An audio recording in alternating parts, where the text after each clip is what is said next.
and welcome back to my channel. For those of you who don't know me, my name is Hennessy. I created this channel to talk about things investing in Dominican Republic, working from home, traveling, just a whole bunch of lifestyle type of content. Of course, I am very slow with it. I'm new to content creation. I am honestly, I'll be honest, I'm not the best at it, okay? With work just taking up majority of my time, me traveling, I'm more of like in the moment type of thing.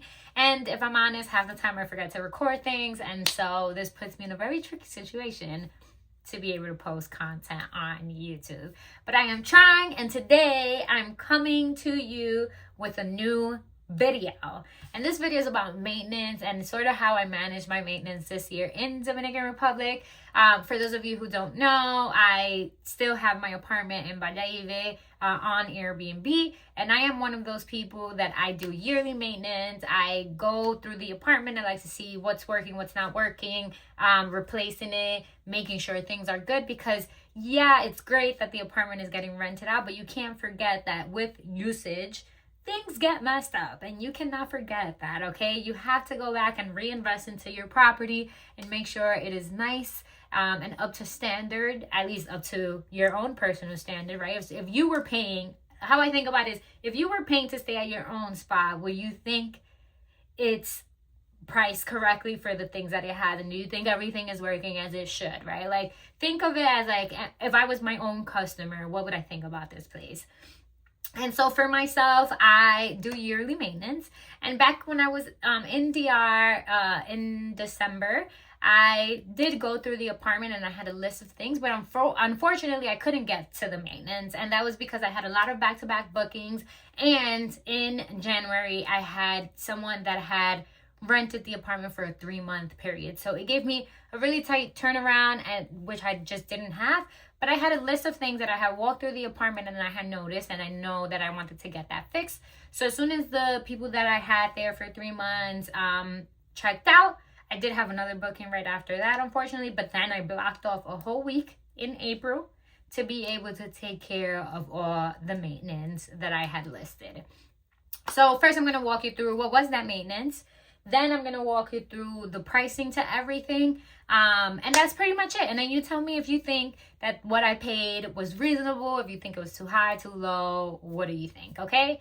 So first of all, paint.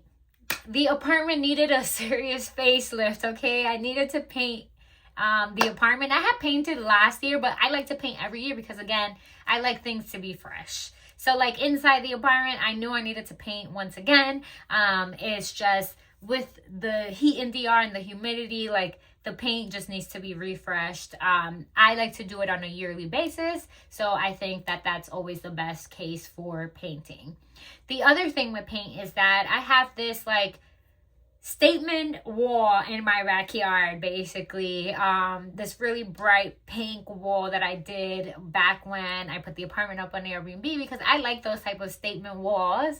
And the sun hitting it, honestly, the paint was just like, it looked dingy. It looked terrible, okay? It was so light.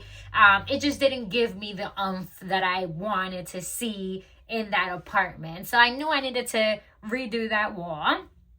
And then just like minor things, the ACs, luckily like 2 years, if you guys see one of my other videos where I actually walked through the apartment looking at everything and making sure that everything was fine. I had a lot of problems with the AC that I, was able to fix. So I haven't had any issues with the ACs since then. But there were other minor things that I wanted to fix in the apartment. So one of it was that in the secondary bedroom, the closet door, it's a wooden door, but there's a, basically a metal piece on the inside that holds the door straight into the railings, right? Because the door opens from side to side. That metal piece, I don't know, it had came off, and the door was almost like, it was still on the railing, but it was almost like popping out like this. I don't know if I'm even explaining that correctly, but it was popping out like this, though it was still on the railing. And what it would do is just that it wouldn't close, like it was just stuck. So I needed to fix that. Also, before the people that entered to stay there for the 3 months, it was an older couple, so they were mainly just using the primary bedroom. So I knew I didn't have to fix this right away, but I basically have like a floating nightstand in that second room, and one of the guests had like, I don't know what they did, but it fell off, and as I tried to put it back, it was just too loose and it kept falling off, so I needed to get that fixed. So those were pretty much the only items I saw. However, when the person that helps me out with maintenance was walking through the apartment now in April, they also noticed that the kitchen sink faucet was like broken. I don't know how this could happen, to be honest, but basically it's like, and I'll try to insert a video. But basically when you open it, instead of the water just like obviously like shooting straight out the faucet, there was like a gap in between that the water was also coming out of. So obviously I needed to buy a new faucet for the kitchen sink. Those were pretty much all the items. So now, one last thing. I needed to re-up because my cleaning lady had already told me she was kind of running out of things. Because one thing that I offer is that when someone stays for a very long time, I still offer weekly cleanings. I just think it's like, it's a nice thing. You're on vacation. Do you really want to be cleaning? Like, no. So like, I know that my cleaning lady doesn't charge me that much. Like, why not just offer it? We're talking about someone that's paying a consistent monthly payment for a 3-month period. So I offer weekly cleanings. I also like to have the apartment cleaned, even if it's not getting rented out. Because honestly speaking, like, again, the apartments in DR, it's so hot. There's so much humidity. And when you keep a apartment closed in, even if someone is not renting it, then it just smells kind of bad. And this has happened to me with apartments I've rented throughout the country, where I go in and I'm like, oh, this hasn't been rented for a minute, because you could just smell the humidity inside. So like, I don't like that to happen to me. And so I needed to re-up on cleaning supplies, because my cleaning person actually goes very often to the apartment, even if it's not rented out. So I needed to do that.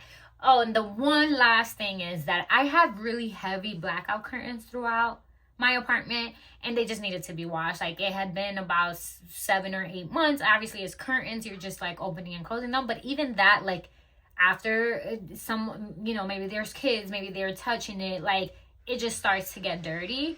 You have to just clean it, right? And I couldn't wash them in the apartment because they're very heavy. Like, these are I have about 1, 2, 3, 4, 5, 6, 7, 8 panels, right? And they're really heavy because they're blackout curtains. So like, I couldn't wash them in the apartment, and it would take too long. And electricity is expensive, okay? So like, not doing that. But I did take them somewhere so they could be washed now in April, where again, I blocked out the week and I knew there wasn't going to be anybody. So we'll go down through all that and how much it cost me. So starting from the main thing, right, which is paint. I need to paint for the apartment. I need to paint I have in every bedroom, I have like an accent wall that has a different color that needed to be painted. So paint in general, it was, and this is going to be in Dominican currency, so pesos. So if I trip up and say dollars, don't kill me. It's pesos, okay? It's pesos. This was 8,270 pesos. Then the paint for the backyard statement wall was 861 pesos. For brushes and things like that, it was 380 pesos.